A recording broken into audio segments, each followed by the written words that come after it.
This out loud. Springtown, Texas. What's up, Dana? What is up, Dana? Sheila and Vonda. Love seeing y'all all on.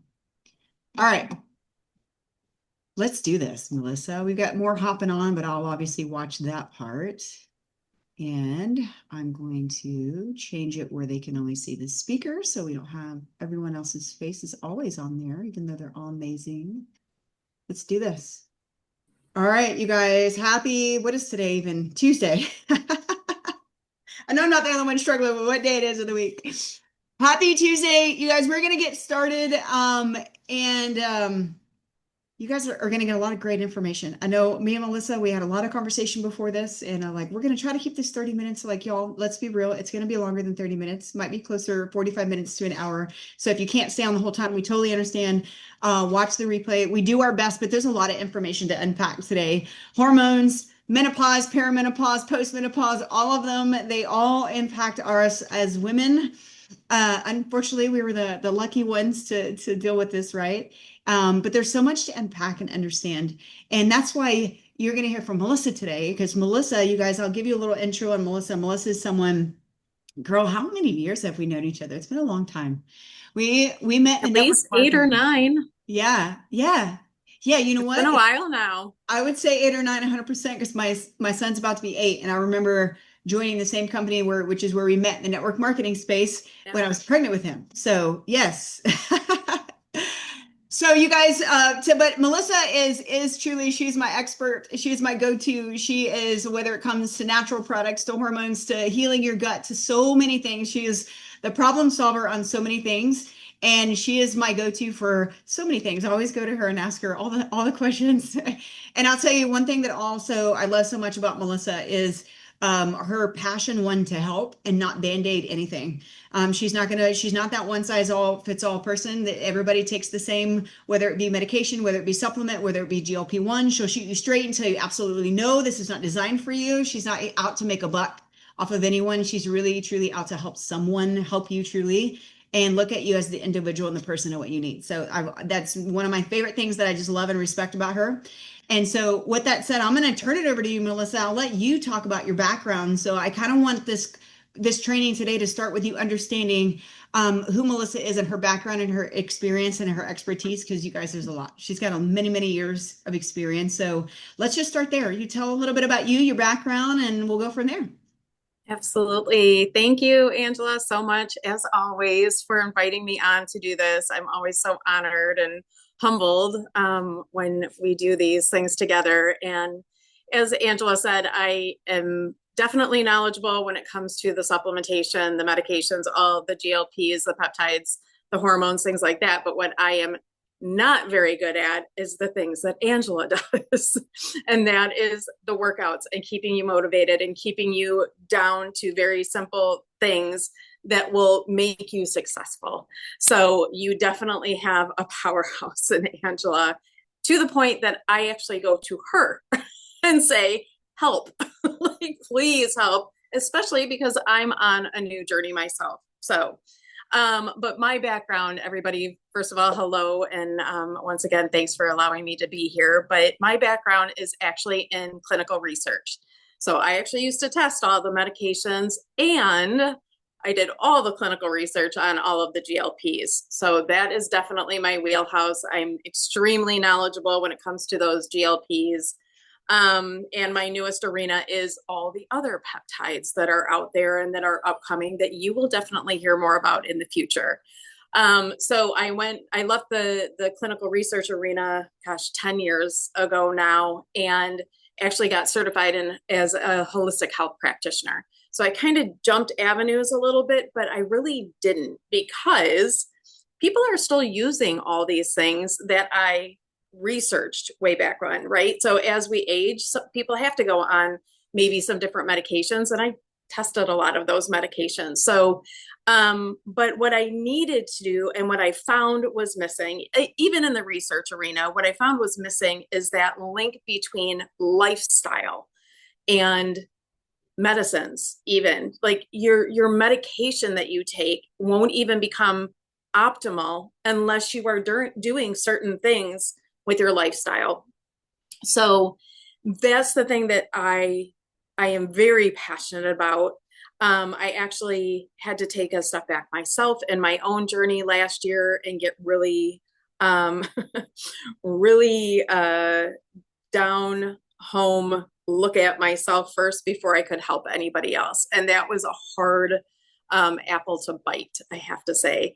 And so I actually went quiet for quite a long time. But when I go quiet, guaranteed, I am looking at all of the things. And I never come back to any of my personal clients without making sure that I have the research, the data, and all of the education behind telling them what I'm telling them.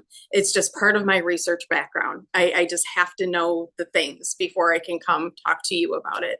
So that's pretty much my background. And yeah, I bottom line, I love problem solving. I think I kind of missed that avenue, but problem solving, especially in health and wellness, I think is very underserved. And most people are just getting things thrown at them and saying, okay, here you go. Even if it is a medication, even if it is a supplement, the GLPs, I don't think there's enough education behind them. And so people get lost in that shuffle. And these people are saying things are really controversial. These people are saying, no, they're absolutely terrible. These people are saying, oh my God, they're the world's best thing. But there's really no middle ground. And that confuses the heck out of people. And so I'm trying to, and Angela and I are always on the same wavelength. That is one thing we have realized over the years. We're always on the same wavelength. So we might not talk for 2 months or so. And then all of a sudden I message or she messaged. She's like, hey, what about? And I'm like, stop it. I'm literally on the same page right now. So hopefully we can close some of those gaps for you guys. That's what my ultimate goal is in my upcoming education and what I would like to serve coming up. Yeah, I love that. I love that. Yeah. And I know one of the things that I do, again, I love and respect so much about Melissa, she's not going to put something behind it. She's not going to put her name on anything unless she's actually done the research, the research, the research, the research. She'll geek out on it, which I love. And so I love that. And that you have been through it and are walking through your own journey, you guys. I think that is huge too. So let's just dive right into hormones. Okay. So I know hormones, like that's a broad topic. Like we could have a episode every single day, probably and dissect a little additional point about hormones, right? But at the same time, we could also give away too much information all in 1 hour, and oh my gosh, you'll leave here more confused. And so that's not our mission. What I want to do first is really just talk about hormones and symptoms. I know, I'm sure you probably experienced it too. Some of us know specifically where we're at in our stages. Some of us, get blood work done and know what's going on in our body, and some don't. And so I want to just start with asking you to kind of hit on what are some of the top signs for women to notice that, or to realize like, hey, maybe it's your hormones that you need to literally go get your hormones checked. So what are some, besides weight gain? And I mean, I know that can be a huge one, but just overall hormone changes are happening. What should they look for? Well, so that's kind of a loaded topic Yeah. because hormones, as I think maybe you're talking about them, are maybe around that menopausal state, right? The perimenopause, the menopause, the postmenopause. But you have multiple different hormones in your body. You have thyroid hormone, you have insulin, there's a plethora of hormones, cortisol. I mean, so many things that are in your body. So what I would say is if you are getting a symptom, right? And I'm going to use something that's probably very common. You start getting, okay, and I'm going to put this out there. You're in your 30s and you start getting more warm at night, right? You start feeling hot. Maybe you even get some hot flashes or sweats at night, but you're in your early 30s and you're thinking, this can't be perimenopause, right?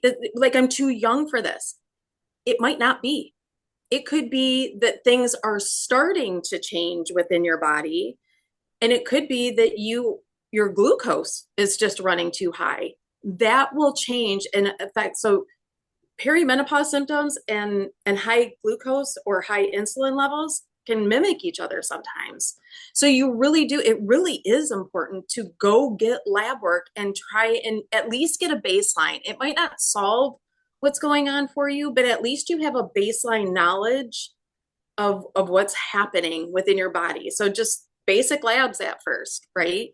Um, and then as things progress, then you can get into the deeper labs, maybe more of the hormone panels and things like that. So it's really good to keep an open line of communication with your healthcare provider.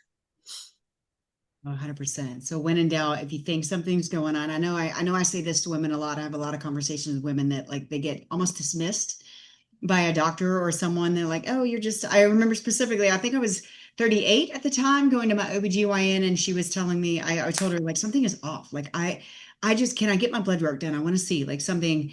And she refused to do it just because I was under 40. And she's like, you're just a tired mom. I was like, I'm not just a tired, but I didn't advocate for myself. I just accepted that and moved on. And a couple of years later, finally started fighting and got sick and tired of feeling how I was feeling and got blood work done. So I'm sure you probably get a lot of that too, like to advocate for yourself to like get it if you, especially in the 30s, because I know my sister's clinic, Right. a lot of women in their 30s. You got toxic food, you get all these things, outside sources that are causing our hormone changes to happen faster, right? Wouldn't you say? Well, yeah. You And I guys did? mean, for women especially, it can be pregnancies. Like pregnancies can throw things off. And if you are having a stage of higher insulin levels, and we know unfortunately there's an epidemic um, among very many people, but especially in the US, of the type 2 diabetes and fatty liver disease that has nothing to do with alcohol, right? It's just the way our foods are processed, what we've eaten over the years, all the dieting that we've been told to do.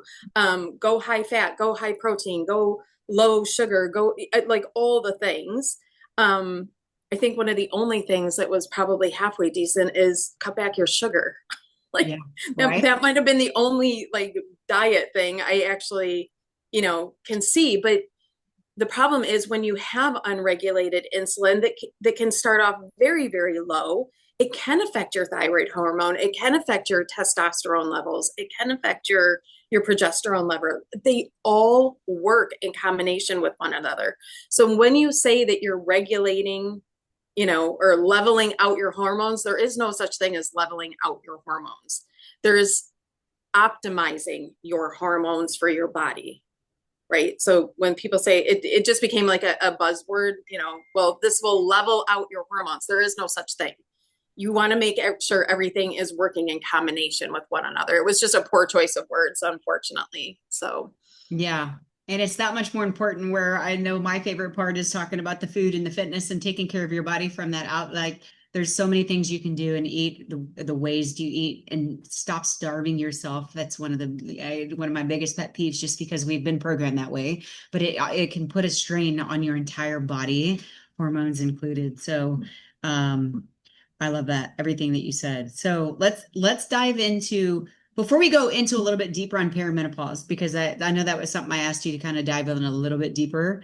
But yeah. before we go there, I think it'd be important to I know you to have you hit a little bit on all the stages. So there's peri, and then there's straight up menopause. Like when do you know you're in which one besides blood work or doctor telling you? You know what I mean? I'll let you You'll go. start getting symptoms. So symptoms that aren't common for you, right? Like some women are just, they run hot, right? Especially if they've had multiple pregnancies. Like there's so many things behind that. They run hot. So other women run freezing cold. So, but symptoms in themselves, poor sleep. This is pretty probably a key one. Everybody's like, well, I never sleep well. Well, but what's changing? Because if you're waking up, like if you used to wake up every hour, but now you're waking up specifically at 3 o'clock, well, I can tell you right there, that's your GABA levels going down. So that's kind of a key thing. And that's one of those perimenopause, right? So there's 3 stages. Let me back up just a second. There's 3 stages: perimenopause, menopause, postmenopause. Perimenopause, on average, this, please, you guys, when I'm talking about things, know that I'm talking about like kind of the masses at this point. On average, perimenopause lasts about 8 to 12 years. on average. So they average that out about 10 years, right? Menopause is 1 year without menses. And Mother Nature is so not nice when it comes to this, because I know so many women that they will go 10, 11 months and they're like, oh, I'm in menopause. And then whammo. Well, guess what? That year starts all over again. Oh, God. And it's very common. It's very common so that happens. So you think you might be there, but nope, you're not. You got to start that whole. So you're still in perimenopause, right? Something kicked back in and it's working again. Menopause is 1 year, no menses, 12 months, no menses. Okay. Then you slip right into postmenopause. So there is no, I've been in menopause for 5 years. No, menopause is 1 year only. Then it's postmenopause. So you're in postmenopause just as long of your life than you are having your menses. I mean, it's they're averaging out almost the same right now. So this is a really important stage, and this is where most of my people are. My clients are probably in the menopause, postmenopause, but your clients are more in that perimenopause. But guess what, ladies? You're going to start falling into that menopause, postmenopause. So you kind of need to know those stages. Okay. So perimenopause, the first few years of perimenopause, you have progesterone and estrogen that run your menses. The first few years, your progesterone starts slipping down. So the first stage of perimenopause, you start losing progesterone.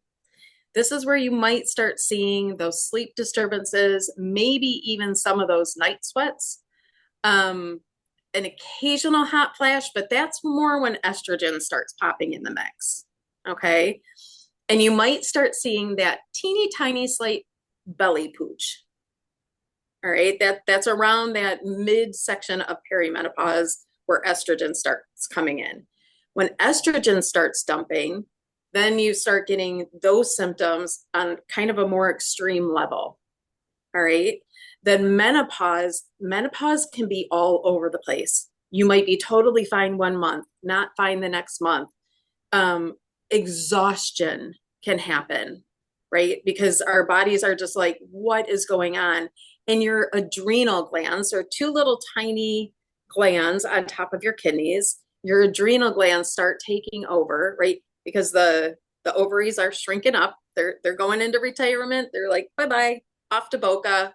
I've served you well. I'm out of here, right? Totally gone. That's not what produces anything for you anymore. It now becomes these two little adrenal glands that also control all of your cortisol levels.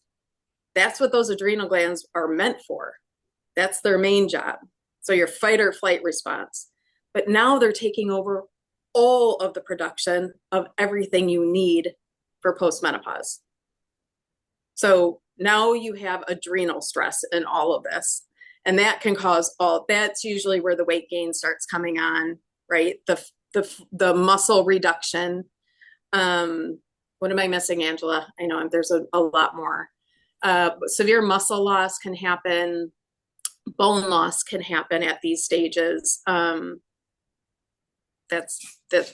might not notice that part, but you might find it, you go through a workout and it's just not as easy as it once was, or your workouts are no longer serving you as they should be. That's a huge one. Yes. And Angela can touch more on that, I think. Yeah, absolutely. And one thing that I want to hit on exactly what you just said, as far as all the changes that's happening during these phases. I'm over here writing notes like crazy. I love it. But the muscle loss I want to hit on, and we're going to hit a little bit on that too. I think going into like talking about GLP1s and all that stuff as well. Because when obviously some of my ladies that are on, I can see all on, y'all know this because we talk about it all the time. Like strength training is that much more important. The older we get, the more we are going through these stages of hormonal changes than ever in my personal opinion, ever in our life. Strength training can look all different for all kinds of fitness levels, but you're naturally losing muscle as we age anyway. And so it's that much more important to fuel your body with enough food, the right things, and strength train so we don't lose as much, right? So right. I won't go on a tangent on that, but I just wanted to kind of plug that a little bit. No, I mean, I wish I would have listened more. That probably was my biggest regret of, oh, I actually breezed through menopause, no problem. Like I was on the right supplementation. I winged through it. I'm like, oh my God, I don't know what these people are talking about. This was nothing. And it was during COVID. So I had like two whammies against me, like there was everything. And then 5 years later, I looked in the mirror and went, what happened? Like I felt like it was, when people say I felt like it was overnight, I'm like, what? How could you not notice? Until I myself went, oh no. And gaining that muscle back is way harder, way harder. Like it's going to take me a good year to get that muscle gain back now, instead of just maintaining it when I should have. So if you can talk to any of your younger generations that you're close with, make sure that you tell them how important that is before they get to this stage. I think that would be my number one, if I could go back, advice. Yeah, no, I love that. Thousand percent. And I know as I coach more and more women that are just getting started working out in their 40s and 50s, they say the same thing. Like, I wish I could have gone back. But listen, like we can't go back. So there's no need to beat yourself Nope. up for it. Like today could be a literally new day for every single person that's listening to this live or replay and get started with some sort of resistance training. Obviously, we're here to help you with that kind of stuff. So yes. Okay. I'll get off that tangent. It's a good tangent to get It on. is. It's one to definitely plug multiple times, so we all hear it and see it. But okay, so estrogen, progesterone, all that perimenopause. And so I don't know if we were done on talking about the menopause, the adrenal glands, fight or flight, all that stuff. Yeah, that's I mean, I think we hit all the stages. Um, some people, again, they may not get any symptoms at all. I was a person that did not get any symptoms. The only thing I think I can honestly say is like at nighttime, I have to have a fan going when it's hot. That's the only thing that like has truly affected me, other than the severe muscle loss now. Yeah. But other issues on top of that. So, make sure that you are staying, make sure you're getting at least yearly labs at this point. If not, I would say every 6 months, to see how your levels are changing, and know that they will change. Like that's not, but there's ways to get around that if you want to. Right. Yeah, and so going back to a little bit more perimenopause. So I know that's kind Mm-hmm. of my stage and where I'm at right now. And I know some like that's where I exactly you explained to me to a T. And or my progesterone taking, I've been on a progesterone for a couple of years now, actually. And then I've never had estrogen until this last blood work, literally last month. It's all of a sudden boom, tanked. And Yeah. you're like, it's never been this low. I'm like, oh, dang it. Here it goes. But then there's the question. I mean, I didn't put this on here, but I mean, just a snippet of it maybe, because then I think there's a lot of misinformation out there on HRT. Like some people need it, some people don't need it. Nobody really, I guess, needs it. It's really a choice, right? Like whether you want to help get through the hardest part of your stage, I would say by doing it. Yeah, HRT. so Okay. I think it is, Yeah, and you know me, I'm never going to say one thing is right for every single exactly. person, because I really don't believe that it is. I got through those stages Without. not having to take hormones, so I was very blessed in that. However, there are many women that can't get through those stages without taking hormone. Now, there was a very popular study. This is where my research geek comes on, right? There was a very popular study that studied women for many, many years. And it showed that HRT was evil, and that it causes cancer, and that severe bone loss, and all these other things. Now, I will say, back in my early days of research, I actually tested the patches, tested the creams, tested the pellets. I mean, that was part of the research that we had at our office. And we did all those things. We did the DEXA scans. We did, and we didn't notice in those studies that there was an issue. However, when people do have cancer histories, you still have to be cautious because some of those cancers are hormone based, right? So this is where you need to become your biggest advocate, right? You need to get a very trusted medical provider. You need to talk through your entire history. And ladies, if I can give you any tip at all, please do not hold back your medical histories, right? And I'm talking everything. If there was recreational drug use, they need to know that.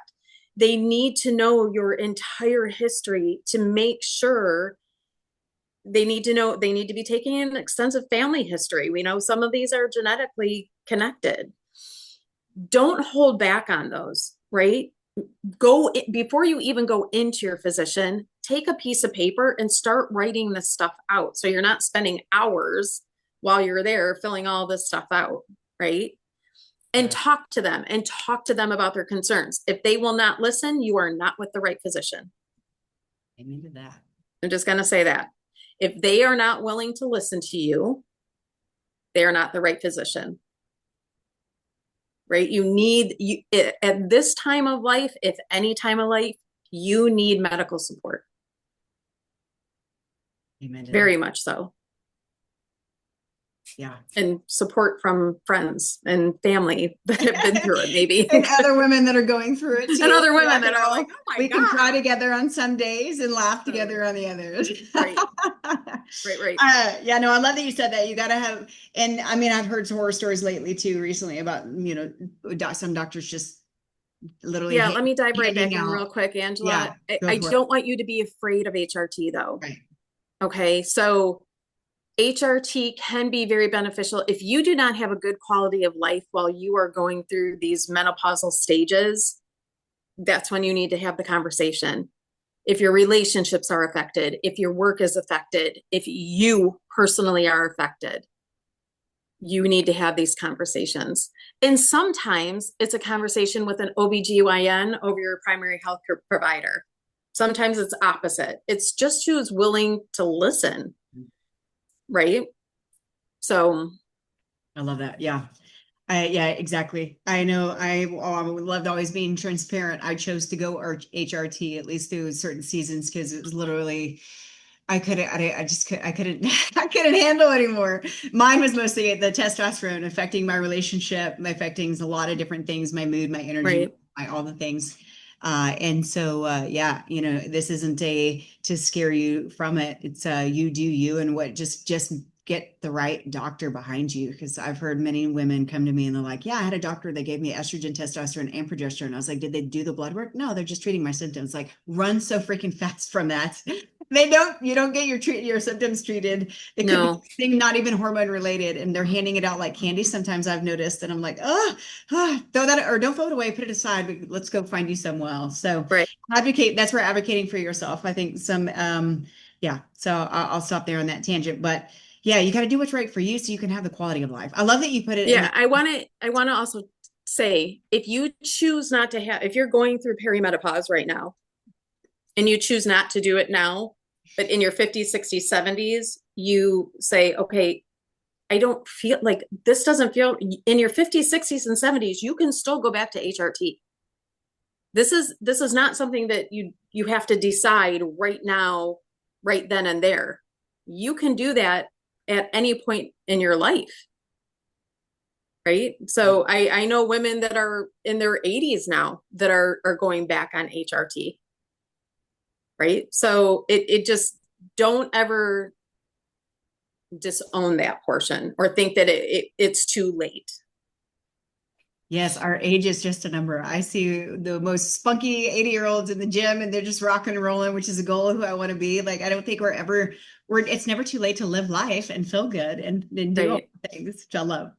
Anything else that you wanted to add into perimenopause? I think you hit a lot of like the stages. I know seems to be the longest, I guess, so to speak, besides postmenopause. It is the longest. And I think it's going to be when you're seeing like the most dramatic changes, the hair loss or the hair thinning is very common. Don't let it freak you out. It is a natural stage of just aging.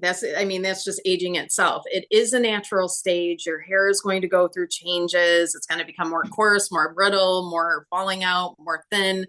And again, there's things that you can do to help with that, but there could be hot flashes and night sweats and weight gain, even though you're doing all the right things.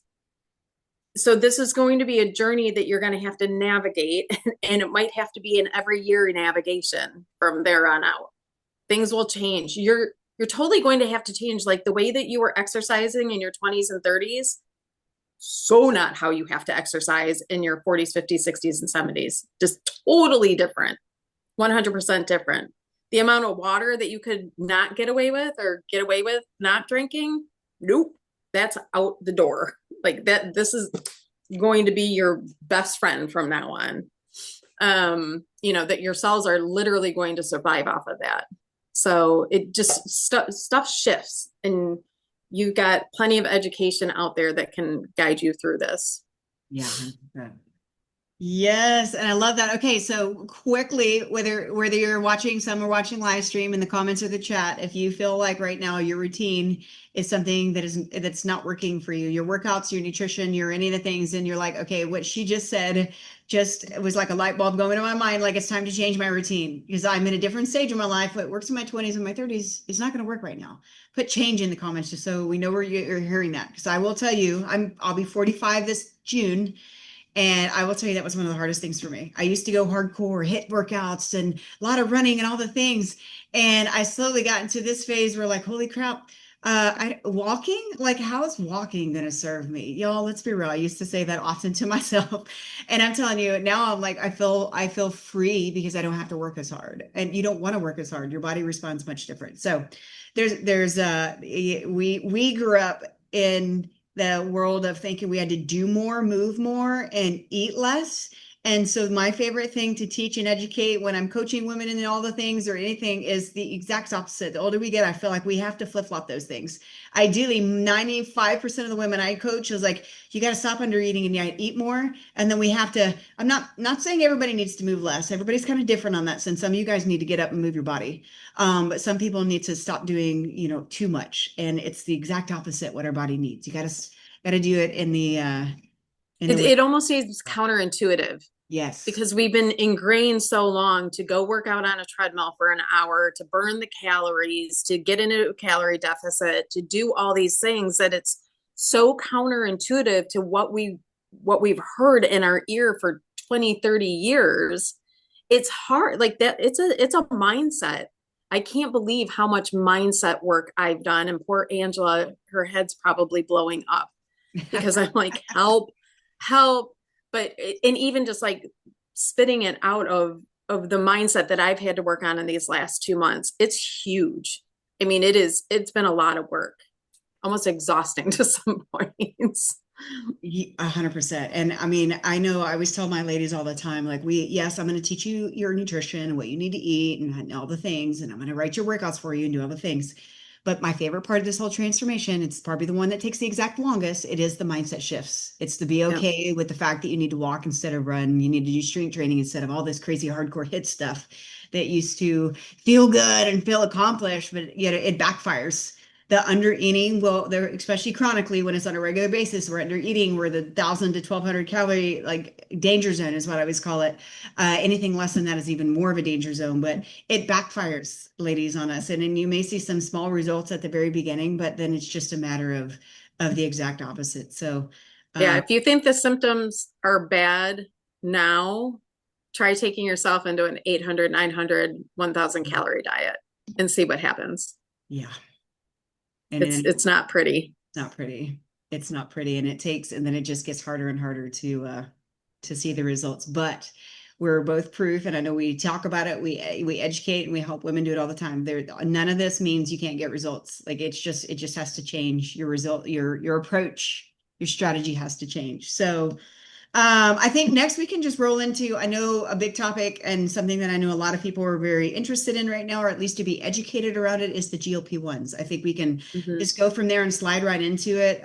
Maybe a little bit of background on, I know a lot of people like they hear the buzzword GLP-1, but they don't truly understand what a GLP-1 is. If you want to kind of start there, just in layman's terms, like what the heck is a GLP-1? What is it even doing inside my body whenever I inject it? Yeah. So the GLP-1, these came out, I mean, they've been around for a really long time in the research world. And obviously they came out for type 2 diabetes was their first indication. But GLP, um, when we first started studying these in research was, I was trying to think of the year, and I think it was either 2007 or 2008 is when we started first doing the clinical trials on them. And because I went to we had a global conference on this miracle thing that was out there for type 2 diabetes, right? Because most type 2 diabetes medications, you gain weight.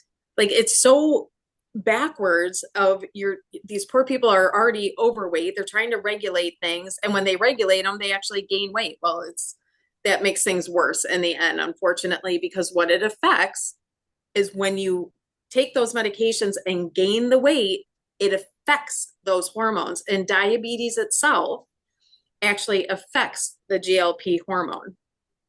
Okay, so you have these hormones in your body. Again, another hormone. Um, and so you have this in your body already. This is within your gut, and so don't even get me that's a whole other 365-day educational series is gut health. But when these start breaking down, or when they can't signal between the brain, the gut, the liver, the all the other things in your body that they're supposed to control, especially things like hunger, right? It is a peptide, though. This technically is not a medication, right? They did not, even though they're considered synthetic, it's not a medication like I'm trying to think, like metformin, like a blood pressure medication, like an allergy medication, like it's in a totally different field because your body is actually producing them. So it's taking what is already there and it's addressing that negative area of what your body, and it's helping build back up those signals between cells. It's really at a deep down cellular level, right? So it's not just taking care of a symptom up here. We're really talking about readdressing signals between cells. Love that. It's so much deeper than, like you said, it's not, I love it.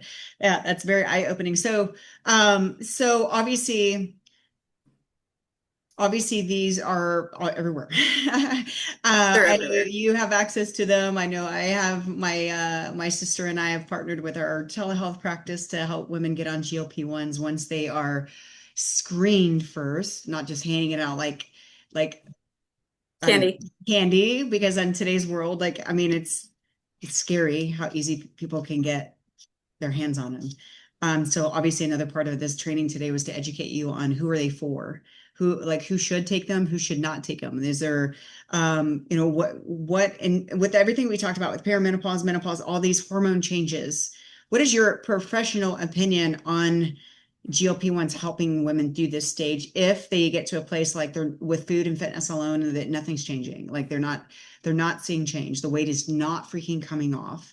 What would you say to that woman that's coming to you like, help, should I do this, should I not? Yeah, so I embarrassingly had to take a step away, like I said last year, from the entire arena of how I was educating people, what I was talking about as I was learning more about the peptide world, and GLP-1s being a part of that. I almost forgot because I was so against how GLPs were being used in just haphazardly to lose 5-10 pounds. Right. In thrown at people because they have diabetes, like this is, oh, well, you have diabetes, here you go, use this. It's because it's going to help you lose weight. Well, that's not a good reason, right? Like, it might be a good reason, but it's not a good reason. And in the pharma world, they have very specific protocols, how they're supposed to be dosed. What we're learning now, and this is always it is a learning curve, but what we're learning now is that data is coming out that it is not a one size fits all protocol. People can go on a very low dose of a GLP-1 and have the same results as somebody that's on a really high dose of GLP-1, right? Somebody can go on a very low dose of GLP-1 and try and notch up and get just as sick as somebody that's on a really high dose of GLP-1 and not feeling anything. It is very specific to the person how it should be dosed. And I even had to change my tune with this and say, okay, we need a healthcare provider involved at this point, right? We need to make sure that we are doing this correctly, that if we are taking a low dose and it's not working, then we do need to go up. If we are taking a low dose and we're getting massive symptoms, we may have to go down, right? We're seeing a lot of people actually have to go backwards from these things. And we're also seeing that GLP-1s, because when you reuptake that in your body, when your body starts missing that, when your body starts losing signals, especially like the GLP-1 signals, and you can't control what you are eating, right? Your brain is taking over and going, I know you just ate. I know I'm full, but I still want food. There is a disconnect there. Your belly feels full, but your brain is going, yeah, maybe not. And by the way, that pizza tasted amazing. Give me like 4 more slices. Yeah. You're not connecting those signals anymore. And this is where people start getting out of control, because now another hormone, insulin, is getting overworked. It's just working so absurdly that it has to even work during the night when you're sleeping. So you're waking up feeling like crap, right? Or it's disrupting your sleep. So there's so much more to just taking a GLP-1, Mm-hmm. right? But again, what I want to say, just like HRT, it's okay for some people, and there's some people it is not okay for. There are multiple clients that I have gone to and said, nope, yeah, nope, this is not the right one for you. And I had a conversation this morning about this. I'm nervous. I was nervous to use it. Let me tell you, you guys, if you knew me at all and knew my history around medications, supplements, herbs, all the things, I can't even tell you how careful I have to be, to the point that I start things out so tiny to make sure that my body will accept it, and I have to work my way up, which is exactly what I did with the GLPs. I worked very, very tiny, and I'm slowly working my way up. I'm not even at a subclinical dose yet, but still seeing benefits.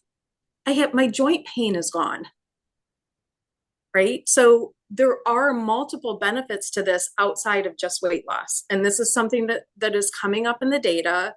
It has great cognitive value, right? Because we know that insulin, or the overproduction of insulin, can affect our cognitive health. We know it can affect our joint health. We know it can affect our heart health. But when you start regulating it, correcting it, and getting your body to signal the correct responses again, that starts reversing. It doesn't happen in a month.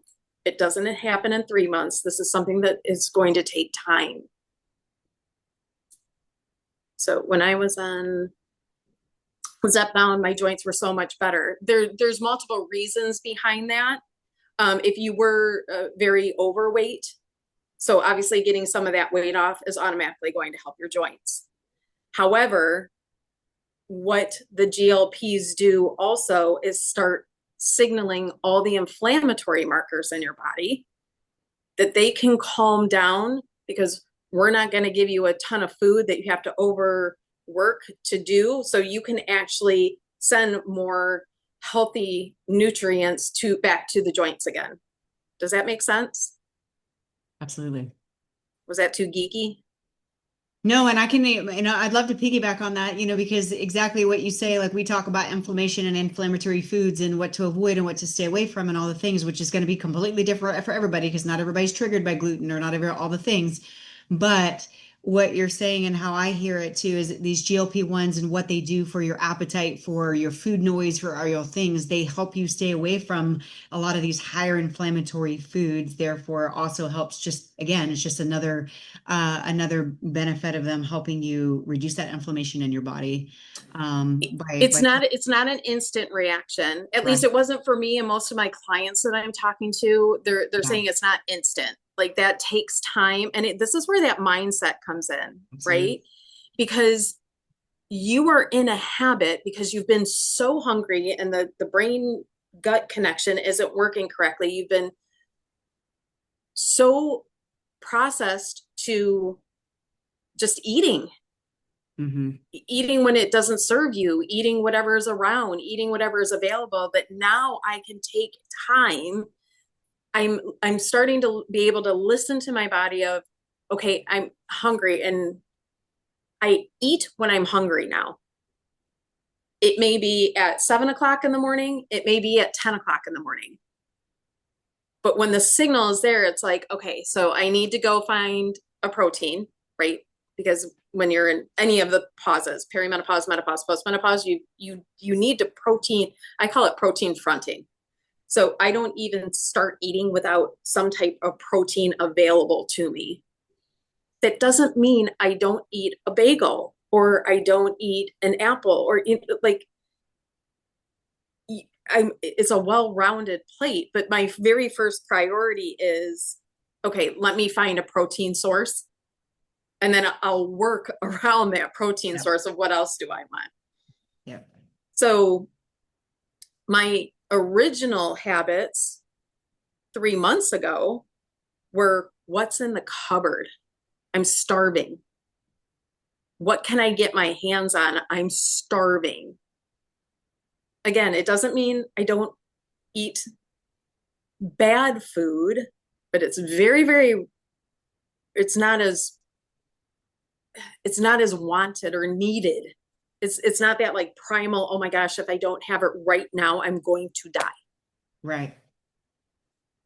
That's going away. I love that. A lot of women on here can relate. If you can relate to that, relate as far as like if I don't have it right now, some of us might be in that place right now, especially with hormones. I mean, I get to that point like we're usually right before I start. I'm just like, where's my food? I don't even care what it is. I'm about to just go to town. Well, I can I relate. think almost every person knows in their mind what they need to do to be healthy. I Absolutely. don't think we're uneducated on how to be healthy. Right. I think we're uneducated of how do I deal with that when my body is saying go eat a box of wheat thins, or my brain is saying go eat a box of wheat thins, and my body is like that is so terrible for you. Right. Or do I have that backwards? Your brain is like, what are you doing? But your mouth is like Yeah. salty, But it tastes good. carby, crunchy. I need Yeah. it right now, right now. Crunch, crunch, crunch. So yeah. So Yeah. it is, still eating the wheat thins, but I might have a bowl of cottage cheese that I'm dipping it in and some, with a little bit of seasoning or something in it. Like the shifts have just been drastically changing. Yeah. I love that. Great And question this that is what I'm hearing from most people too, yeah. that those shifts can just change. Yeah, absolutely. And it's not overnight. It's not instantly, like you Mm-mm. said, whenever you take your first shot. I think a lot of us we naturally have that instant gratification syndrome. It's the world we live in. We got Amazon at our doorstep. We got all the things. And so I know if you're new to GLP-1s or if you're even considering, trying one to help you out in that sense, know that it's not the first shot is not going to melt 5 pounds away in the first week. Like it takes time for your body to adjust and get it to do things. But great question that just came in from one of our ladies, Stephanie. She said, whoops, it just got bopped down. Have you ever had any experience with someone that was on GLP-1 for a long time, had to stop for certain reasons, restarted and actually reacts negative to it, like things like a rash or stomach issues? I know is something, have you ever seen that? Um, Or even just somebody being on it, period, I guess. But so here I I haven't really heard of that, but what I will ask you is it the same source that you originally got it from? Are you, because they use different um preservatives in different formulas. That was the So first that was the first question that I ended up in the emergency room for a severe rash. And that was the first question he asked is if it was compounded. But it was the same exact pharmacy. It was specifically Zepbound. Unfortunately, my insurance stopped covering it, so I was off for like 6 weeks. I appealed it and I got it. I was on 15. The PA that provided me with the medication decided because I tolerated it will start at 5, and I had this terrible reaction. it definitely sounds like a gut histamine to me, a gut histamine response. Um, and if it was Zepbound both times, it, it's very, that's very odd to me. So no, I would probably have to dive into that case a little bit deeper She for wants me, you, she wants me to see an allergist or an immuno whatever immunologist. Yep. before she gives me the opportunity to try again. The Zepbound really worked for me, so I'm really wanting to push it, but I don't want to be end up in the ER again with this rash. Right. It didn't affect my breathing, thankfully, but my face was all hot and red, and I thought potentially it would, so I ended up going to the ER. But it started with abdominal pain. With that being said, I have Crohn's, so I don't know if it was just a kind of flare versus the reaction that Yeah, particular. it could be a combination of the both of them Right.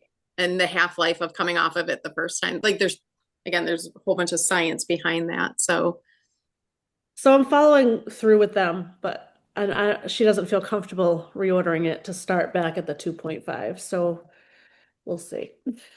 I wish you good luck with that. Feel free to reach out if you have more questions though. Yeah, thank you. I appreciate it. all right, Melissa, I know I want to respect your time. There was a couple questions come in. Are you okay answering a couple more? Are you okay on time wise? Yeah, go Okay. ahead. These are really great ones I think could really help educate. Oh gosh, where'd they go? There was one. Someone's Go asking ahead. about metformins and GLP-1s. Can you do both? Say that again. Metformin and GLP-1. Yeah. Can you do both? You can do both. Both are going to affect your glucose levels. So I would be cautious when you're on the metformin that you're following, I would be doing a finger stick every so often, and I would start very slow on the GLP-1s or talk to your doctor about what dose you should be doing for both of them. Yeah, good one. I think at one point your GLP would probably outrank your metformin. Yeah. Because it's going to be more at a cellular level, it's going to be more healing. And I know with semaglutide, they are seeing very good benefits with kidney response. That's good. So it's actually reversing what metformin was doing for your kidneys, the damage that it's doing. Awesome. Great question. What about, whoops, where did it go? Does the Wegovy pill, are you familiar with that? That would work differently than the injectables? It does. It does. So the Wegovy pill, anything that is going to be injectable is going directly into your bloodstream.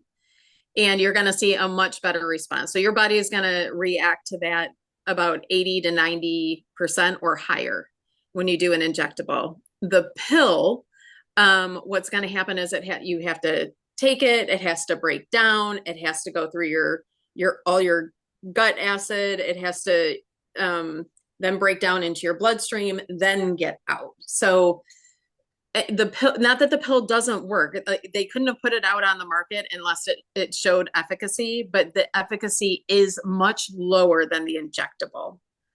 So what I would suggest is if you truly are just afraid that you cannot do the needles, that scares you, I would suggest going to somebody who can compound that for you into a liquid, which will be a little bit higher than the pill, not much, but it's still going to be higher than what the pill is. So you can take it as a liquid underneath your tongue. That probably will taste absolutely horrible. And so try not to plug your nose and drop it under your tongue. But yeah. So there was one I wanted to answer back up here. Hold on, I saw it. And I know this is for postmenopause and muscle loss. And Angela, I was hoping that you could actually answer this. Fear of falling and loss of balance keeps me from walking to maintain weight or lose weight. Then it becomes difficult to walk due to muscle loss. Okay, gotcha. Yeah. That's a you question. Yeah. Honestly, there's I would honestly, if I was working with you and I have a client actually that I was seeing in person that's got a very similar thing. She's, we work a lot on balance. Your fitness program would look completely different, and starting with things like where you have something to hold on to, or at least close by for balance. That would be honestly a huge focus that I would get you on some sort of program to work on that on a daily basis. Balance, so that it'll allow you to kind of graduate into more and more things, more different strength trainings. When I say strength training, a lot of people are automatically thinking dumbbells and all these crazy things at the gym, and that not necessarily. Strength training can look as something as simple as, like, I have some clients, like, they're just starting with working on doing a certain amount of push-ups a day, and when I say push-ups, they're leaning on the kitchen counter or the bathroom counter to do a push-up, or just doing simple squats, sitting down into a chair and standing back up, little things like that. It would just be, it'll also help you get over the fear of the falling piece, as long as you're doing it in a very safe environment. So you're not trying to do certain things. And then if you are going into the walking space, if you have access to a treadmill, I would highly say start there on a really slow pace. And again, you have the handles that you can hold on to. If you have the ability to have an in-person trainer, not where you live, like that, to get you started, or even some physical therapy, that might be a place for you to get started. But again, to build muscle and strength training can look so different. You can even start off with something like resistance bands. So I would design a program designed for you specifically to work on your balance at the same time as you're working on some strength, but in just a safe way, if that makes sense. There's definitely ways to get around it. And I think, just like with anything that we do, the more you are able to do certain things without falling, that's also going to work on our mental, getting over the fear of falling, so to speak, because once we do it again, and we do it a little bit more and a little bit more and a little bit more, then we're building our confidence on that space while you're also building your strength. So I hope that helped you, Jean. There you go. I see Jean was there. Happy to chat also, a little further on that too, if you need to. All right, what do we got? Anything else? And we can. So Angela, there's something that we didn't touch on that I really do think is important to touch on. And I know we're running out of time here. We're way over, actually. We warned you guys. We tend to do a bit. The one thing that I am seeing, there's a very awful trend in Hollywood right now. The one thing that I am seeing is that people are using the GLPs for quick weight loss. And I want to strongly encourage all of you. These GLPs are not meant to lose 6, 12, 20 pounds in a month. That is a starvation diet. Okay, you're taking yourself, if you're not eating, the dose is too high. I want to make that really clear, and I'll say it 4,000 times over if I need to. If you are not eating, your dose is too high. These should help your hunger, not stop your eating. All right. Starvation diets lead to very severe consequences. We are seeing a very high trend in GLP use of malnutrition. That Abbott, there's a company called Abbott Nutrition that I used to work very closely with in my clinical research days. they are actually doing data studies on this and how severe people are malnutritioned. When you are malnutritioned, that comes to bone loss, muscle loss, nutrient loss. And it's very hard to recover from that. We are now seeing an increase, and I couldn't believe this. I didn't believe it when my friend from Abbott Nutrition told me this. And I had to go look it up for myself. And she sent me the studies. We're seeing a trend of scurvy, which is a vitamin C deficiency. This is what pirates used to get on the waters, right? The way long ago boating people, because they didn't have enough vitamin C. And their sodium and potassium was off from the sea waters.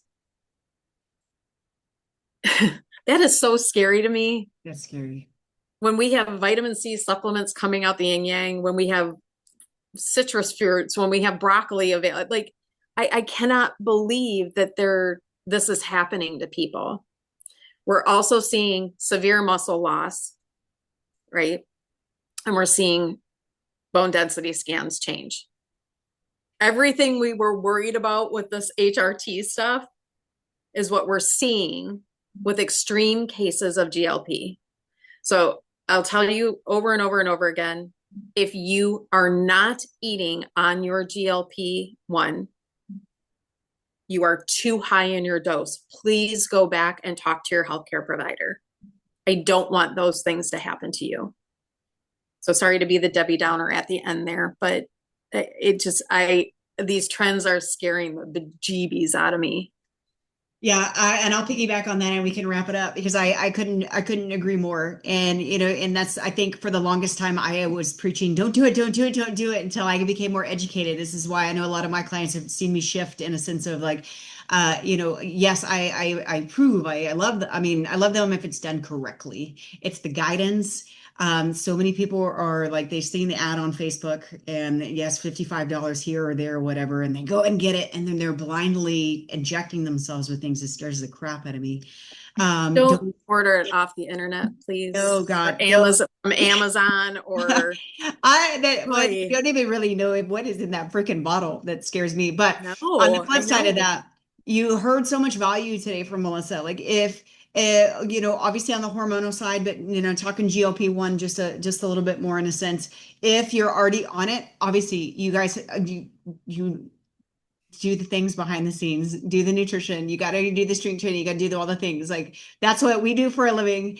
You can get with Melissa, you can get with me, you can talk about that if you're already on one and need the support on that. But if you're also considering a GLP-1, you can get with either one of us and have a conversation about it. Her and I will shoot you straight. Her and I are very passionate on the same page. Don't go the cheapest route just to get the bottle and blindly inject yourself with something that could really do some beautiful things, but it can also do a lot of damage. Her and I both have the ability to help people get on GLP-1s with physician assistance. I know it's something that can truly help you if it's meant for you, and it's not always meant for you. But I will tell you from my own coaching experience, I'm seeing a lot of people have amazing success on GLP-1s and I say if they're doing the work behind the scenes. And some of them I've encouraged them and talked them off of it, at least until we get your fitness routine and your nutrition routine a little bit more solid, the foundation first, and then they go on them, and then they have an exit plan to get off them and then keep that going. And they're having, that is from what I'm seeing, if you're choosing to go that route, to have the best results, so that it's not something you have to do forever, unless you have, obviously diabetes and medical reasons to stay on them. So with that said, again, if you have more questions, we're going to wrap it up here. If you have more questions, I will also post a link to Melissa in the group. I'm going to send it out in the email with the replay as well too. You can reach out to her. She's an open book. She has ways she can help you. And obviously you can reach out to me at any moment in time, and too, I can help you in any and all the things. But Melissa, tell them, she also runs her own Facebook group. So I don't know, just share with them how they can reach out to you, or maybe the name of your group or whatever you want to share. And then we'll wrap it up there. Excuse me. On any of the socials, it's Melissa Potts-Kuchek. So it's just my name is where you can find me anywhere on any social with just my name. And then my group is Holistic Dose of Sass and Soul. So feel free to come on in and join there. Just make sure that you put in the questions that, you know, your Angela sent you, or however that may be. I see some people that are in my group here. So we'd be happy to welcome you into that community. I'm definitely getting louder in the community, sharing my journey in there as well of what I had to change. And again, it was a hard pill to swallow, but it can be life changing done the correct way. Amen to that. Awesome. All right, you guys. Thank you so much, Melissa. You guys can share some love to her in the comments or the chat. You guys, and again, if you have questions, you can always keep them coming in the group, or reach out. Look for y'all's emails in the next 2-ish hours. I will definitely have the replay and sent out to you. If you missed anything, you can go back and watch it. Go ahead. I am in Angela's group, so if you have a question, feel free to tag me. Yes, I'm at it, and then we can answer your questions for you as well. 1000%. That's awesome. And I'm going to tag your group and you in the actual live video too, so people can just click and find you easier. Perfect. All right, perfect. All right, you guys, y'all have an amazing day. Thank y'all that stayed on for this long. I know we talked long, but there's just so much information. We could talk for another hour, but we will not. We will stop there. Y'all have a beautiful day. And God bless you all to many successes. We'll all chat soon.